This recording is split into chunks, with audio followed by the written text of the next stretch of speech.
И наш руководитель Хаматханов Батыр, вот он решил САВ сделать для детей-сирот, потому что сироты без отца, поэтому такое мероприятие. В руках конверт, на глазах слезы радости. Такое внимание со стороны властей этой семье оказывается впервые. Хозяйка дома смущенно смотрит на привезенные подарки – фрукты, конфеты и мясо. Ма Каплиева одна воспитывает 6 детей. Муж числится в списках пропавших без вести уже 10 лет. Поддержку многодетной семье часто оказывают родственники, а сегодня и представители власти. Эту помощь за 10 лет после того, как не стало моего мужа, она оказана впервые, поэтому я как-то растрогалась. Спасибо вам огромное. Ежегодно в День защиты детей сотрудники Ингуш-Автодора проводят акцию поддержки семей, находящихся в трудной жизненной ситуации, привозят продукты, подарки детям и оказывают финансовую помощь. Я очень рада, что вы приехали, что вы принесли нам гостиницы. Сахар. По поручению правительства мы выехали, нам дали несколько семей, семьи сирот. Дети-сироты, вот мы посетили эту семью, 6 детей без отца, вот от Ингуш-Автодора. В то время как представители Автодора Ингушетии развозят подарки по домам, юные жители Магаса собрались в городской администрации. А что вы тут ищете? Ребят, мы потеряли клад, который несли вам на праздник. Зрителей развлекают аниматоры в костюмах пиратов и сказочных фей. Юные жители столицы радостно повторяют все движения за артистами и с удовольствием участвуют в конкурсах.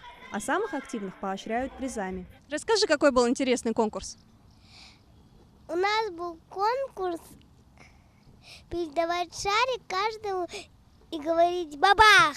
Надо дарить подарки всем. И от этого все будут счастливые? Да. Мне больше всего понравился конкурс чтения стихов.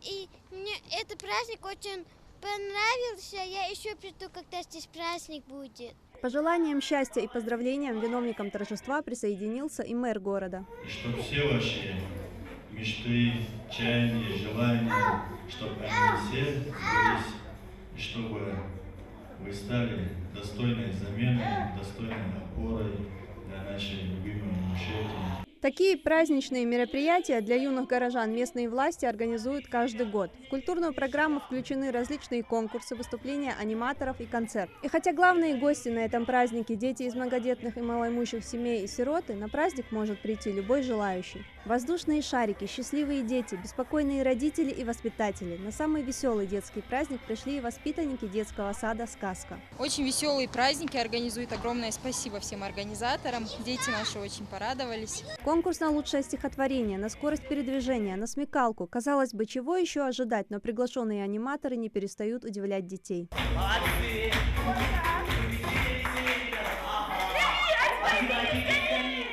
А завершают праздничный вечер долгожданные сладкие подарки и мороженое. Вот такой замечательный подарок получила я на празднике для детей.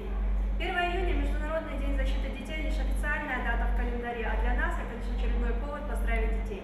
С вами были пиратка Элизабет, Капитан Джек Воробей, Фея Стелла, клоун Маринка, Ева Ужакова, Рамзан Межоев, Новости 24.